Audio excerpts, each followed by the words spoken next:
Welcome back, folks. Today we are reloading some 45 Colt over here, and we had a package show up in the P.O. box, so we're going to dig into that real quick.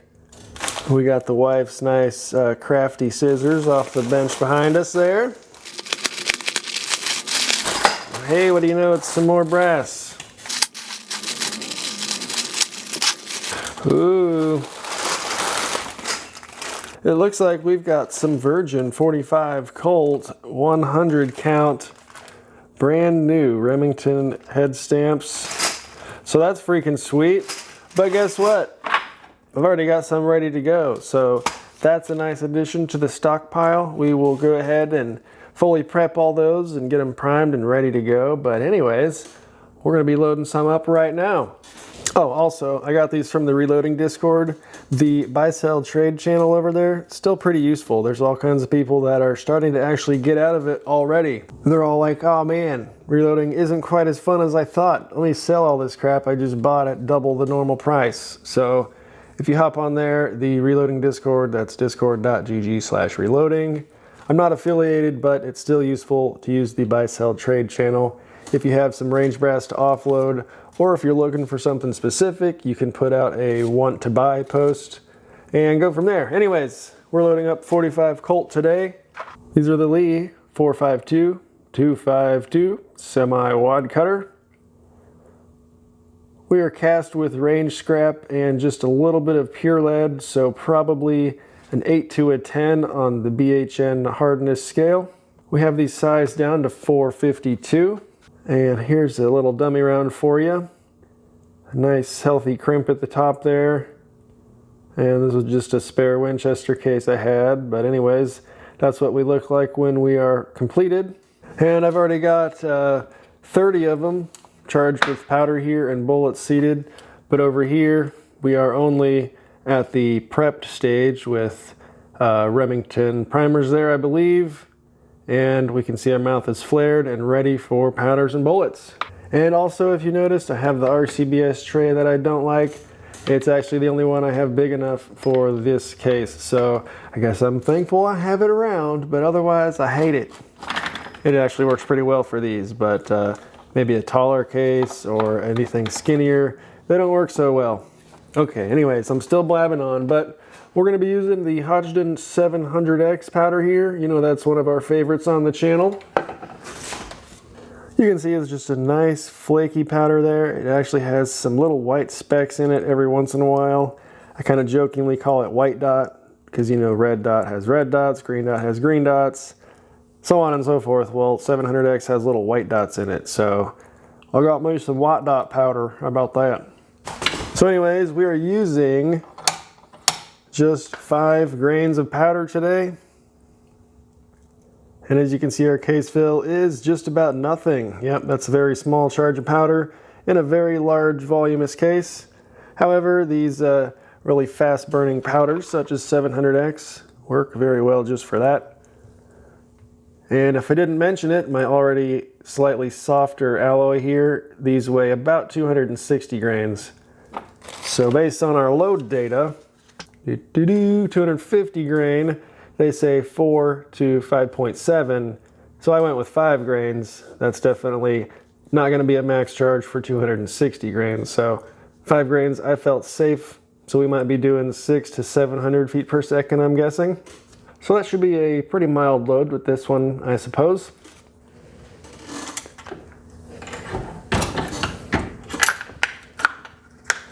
Let me just drop that there while we're trying to load it up. But anyways, we've seated that just right below that top kind of band.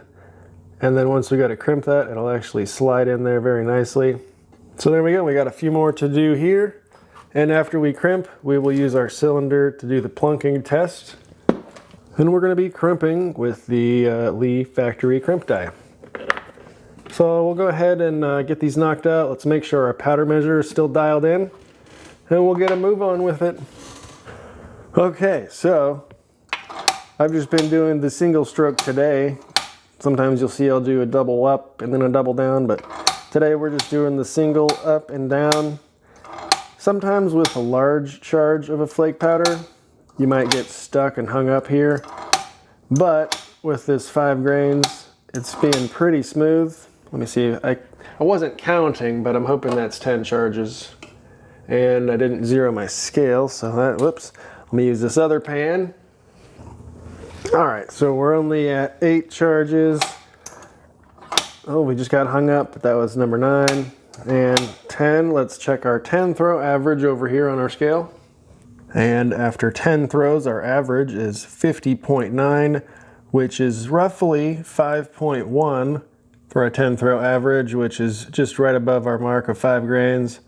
I think I'm happy with that. So let's go ahead and get loading up here. And for redundancy's sake, real quick, I'm gonna put the correct pan on the scale and recheck this just to get another measurement. 9, 10. All right. So our second average is 50.3, which is even closer to the mark than we were expecting from last time. So yeah, we're definitely dialed in. That is just the variation of a flake powder compared to a ball or spherical powder. And that's just part of their flow characteristics and the way that they take up more volume and can be less consistent than a ball powder. But between the two averages there, we were within a half a grain. So that's pretty stinking close. So I'll take it for today. So along with the single tap, I'm only doing the single tap on the die here, not the tap and turn, the double tap like I've been doing. Just testing it out because I know it bothers the hell out of some of you guys, which I think is funny. Anyways, there's one tap on the powder. Still just as consistent because you have to throw it the same way every time. And regardless of your technique, as long as you do it the same way every time, you should be pretty good. Same thing with that. As long as we're sufficiently flared here, then whenever we go to seat our bullet, we can just make sure that we are sufficiently squared up here before we go to seat it. And now it should be perfectly concentric with one stroke, just as you guys have been saying. So it all depends on how I'm feeling that day, I guess. Hell, I don't know. But right now, this technique is working for this bullet in this case with this powder on this setting. On this day with the alignment of the stars in this fashion. But yeah, it feels very smooth. We're doing nice. There's no scraping of our lead. And we're not extra flared, not overly flared out on our case mouth. You know, we're not overworking the brass. We shouldn't be getting any kind of premature splits or anything like that. Very nice. And with that nice flat seating stem in there, it mates up very nicely with our flat semi-wad cutter. And if you give it a shake, you can hear that powder. But only 5 grains, you know, it's barely moving around in there.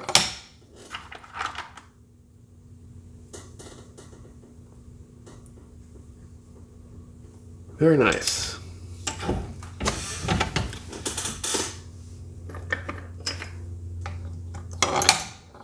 So like I said, after this, we're going to get out the factory crimp die, which will just uniform the body along the outside diameter and then give us a nice roll crimp, I believe, at the top.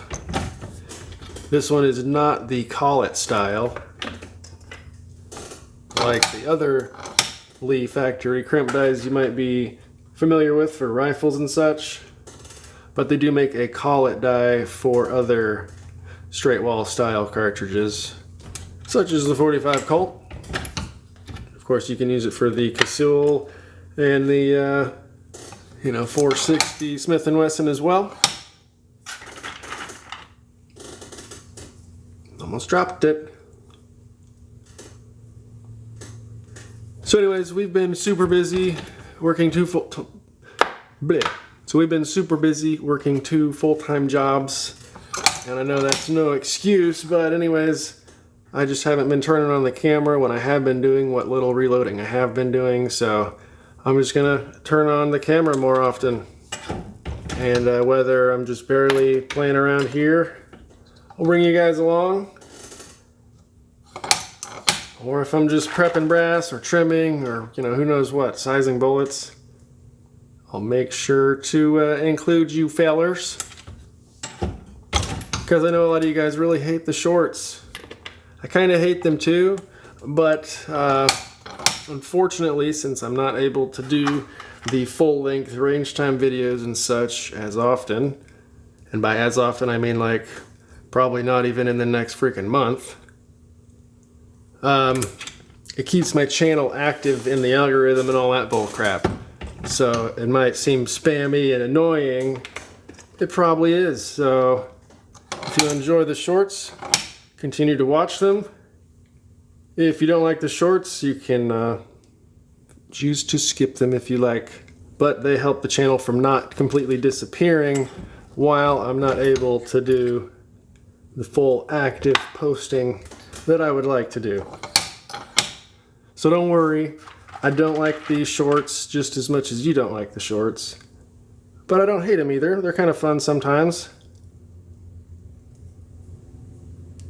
You know, sometimes you don't need 30 minutes to discuss a topic. You can kind of show it in a fun, neat way in under a minute sometimes. And actually, I think it's pretty cool because it introduces a lot of newer people to kind of reloading and this sort of stuff because, you know, YouTube and the shorts, they're really new. So in the algorithm, it just knows that it's gun related and there's not that many to fill up these holes that people need to see. So anything gun related, you know, it sees a piece of brass, it's going to start sharing that with people that might just be into shooting.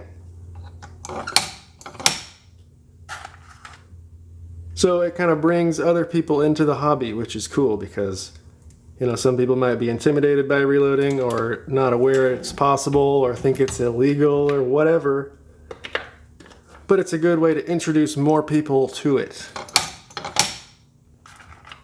So overall, I'm a fan of the shorts, okay?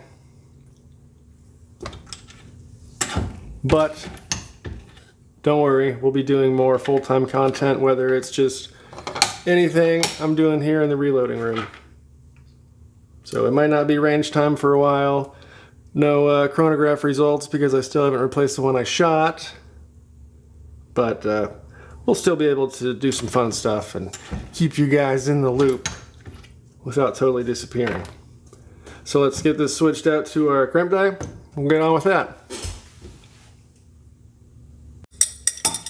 So we just got to hit our lock ring. I just barely snug it on there so it doesn't go anywhere. Set this one down and we'll get our crimp die out.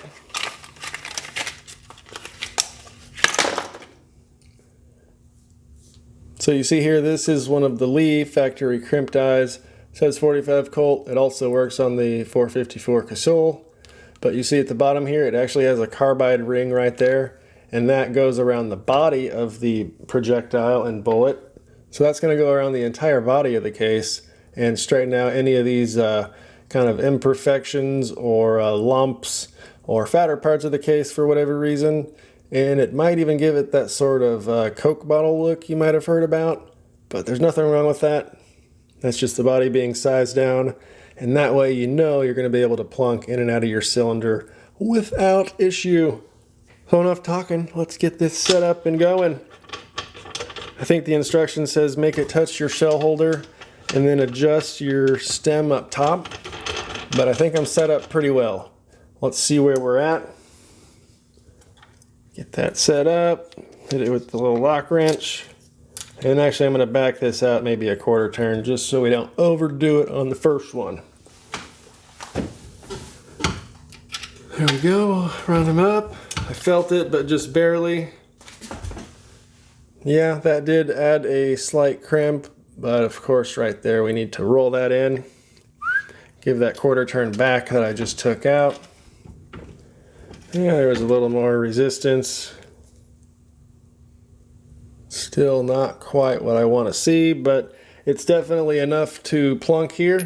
so it'll pass this. However, I don't know if it will keep it from setting back or not under recoil. So let's go ahead and just bring her down a little more.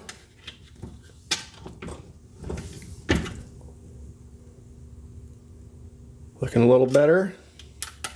And I might not have had the body down as far as last time it was installed or whatever, so there could be plenty of reasons why we weren't at the mark. But I think that is going to do it right there. Let me run another one just to see how that setting feels. It doesn't feel like we're doing anything excessive when I run the ram up. But yeah, that looks pretty nice. Let me show you one more though. We are getting some little shavings coming off here, so we run it up. And then we come here. And you can see this little shaving at the top. Just a little bit of brass. But we can easily get rid of that. And we're good to go. So there's 1, 2, and 3. Piece of cake. And they all come right out onto the floor. So yeah, they all are ready to go here. So let's go ahead and knock the rest of these out.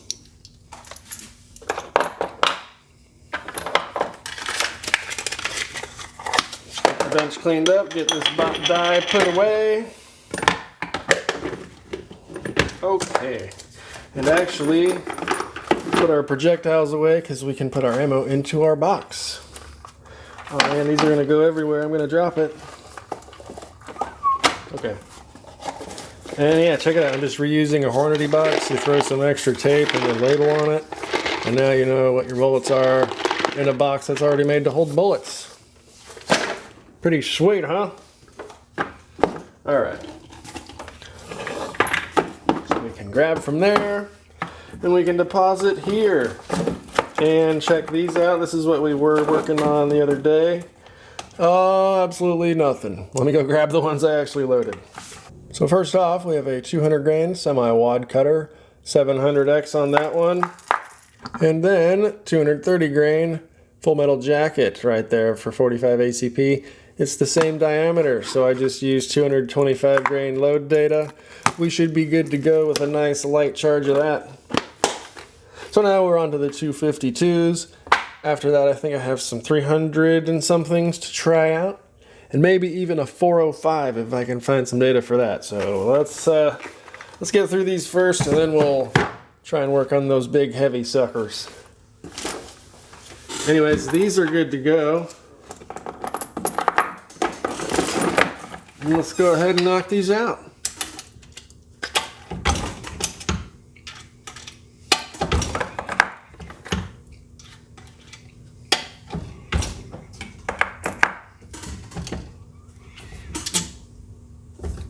I'm going to come down just a hair on that one more time.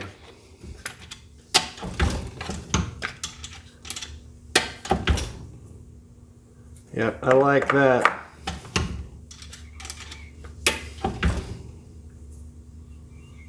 Yep. Yes, sir, we are in business.